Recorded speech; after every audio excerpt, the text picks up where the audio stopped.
Hey and howdy everyone, it's Jeannie with Paper Pixie Ink, and today I want to share with you how I make some of my frames. So this is one that I will be using in one of my upcoming projects that I will do a share with you for. This is a die that I just add a pocket to. So let's dive in.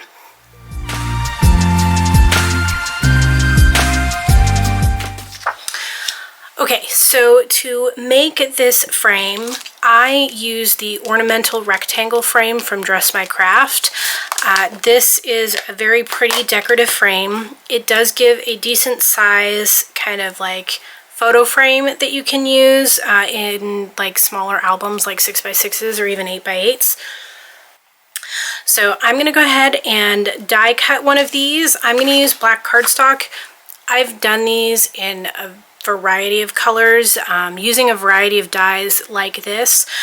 Generally speaking, you just have to make sure that whatever you're going to use for your frame, in this case I used kind of this outer kind of rectangle here, that you can attach a pocket essentially to the back of it.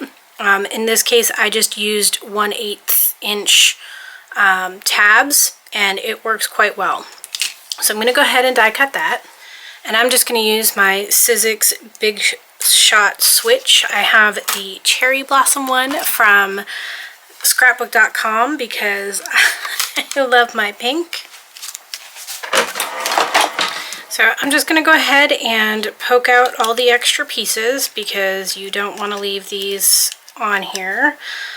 This is the only problem with some of the more intricate dies. You can use one of those like foam mats, and the tools, they do quite a bit. I did find with this particular die, because of these, little pieces here, that they just get stuck. And I ripped one, so I'm just going to do it by hand. And then I'm just going to grab a scrap piece of paper, just because this can make a mess. So if you have like a silicone craft mat, or the glass craft mat or whatever, you can use any of those and clean up your mess afterwards. I am using some Art Alchemy waxes. So this is aged brass and fire ruby, because these are going to be part of my Magnolia Rouge mini album that I'm making, the paper collection from Prima. So you can use a sponge or a distress tool, or whatever it is that you like, and I'm just going to kind of go over it a little bit in a few different places, and then I'm going to go ahead and get some of the fire ruby as well. I just kind of want to make it look a little distressed.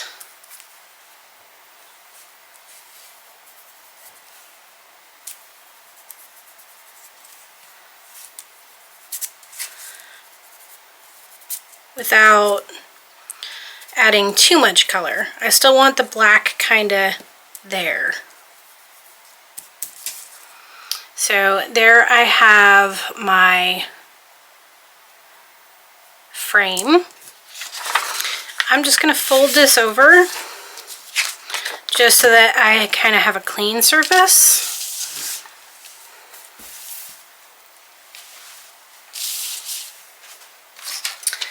And then I am going to grab my paper trimmer, and I'm going to cut a piece of cardstock for the back of this to create the pocket for it. 11. So I'm going to cut this to 2 11/16. I know that seems like a really odd number, but you want to get it like really close to being, right on there. And then I'm going to cut it to 3 1/8. So 2 11/16 by 3 1/8.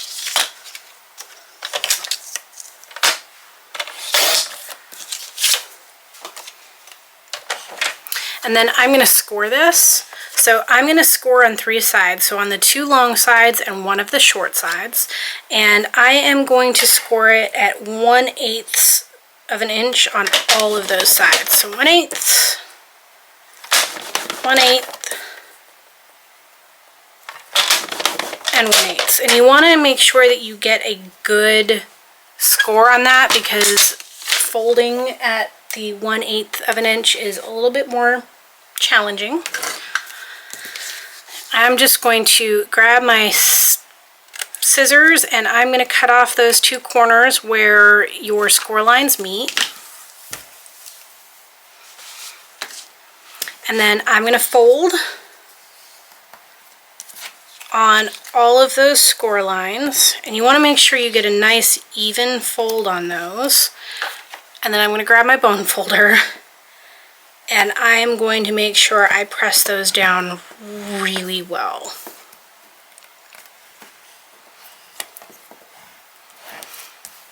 Because it's really important that they stay nice and flat. And then I'm going to take my liquid glue. I would highly recommend liquid glue for this, and something that you know bonds really well. I would also make sure that you use something that has a fine tip.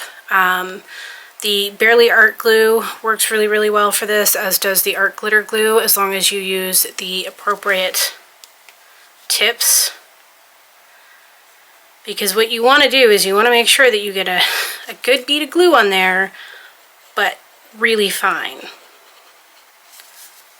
And you don't want it to be squirting out the sides at all, which is really easy to do when you only have 1/8 of an inch to work with. And then we're just going to apply this right to the back, right on our spots. And then I'm going to use my bone folder to make sure that I get a really, really good adhesion, because again, you only have that small little 1/8 of an inch space.